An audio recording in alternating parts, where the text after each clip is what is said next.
बरी ब्लॉक प्रशासन पक्षरु बरी पंचायतर राजीव गांधी सेवा केन्द्रर सभागृह में मिलित अभियोग शुणाणी शिविर अनुष्ठित हो बरी पंचायतर विभिन्न वार्डरू अभियोगकारी माने पहुंची सेमानंकर अभियोग जणाइथिले।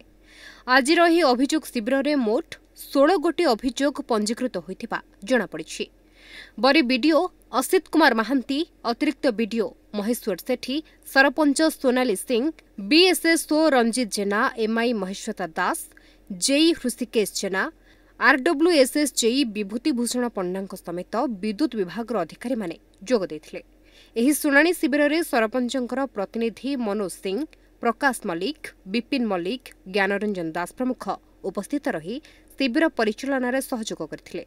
आमर प्रति सरकार निर्देश अनुसार जिलापाल निर्देश अनुसार प्रति सोमवार आमर ब्लॉक रे प्रति सोमवार प्रति पंचायत रे आम ग्रीभांस करूँ। तेणु ब्लॉक तरफ प्रति पंचायत ग्रीभांस होती समस्त ब्लॉक स्तर अधिकारी उपस्थित होती लोक माने अवगत कराऊँ से आसिक ग्रीभांस सबमिट करते यथाशीघ्र आम समाधान करने चेष्टा कर।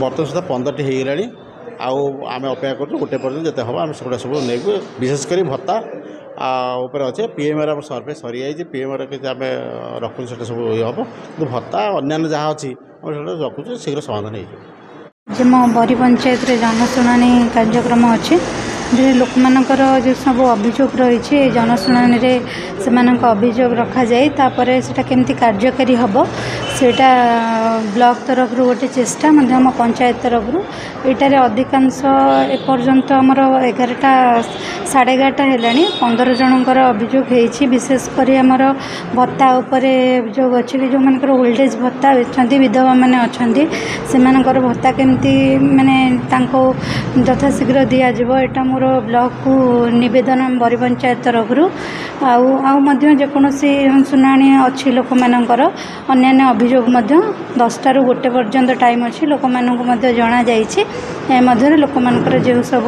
शुणाणी अच्छी से आनिकी बरी पंचायत रे निवेदन कले ताहार सठिक।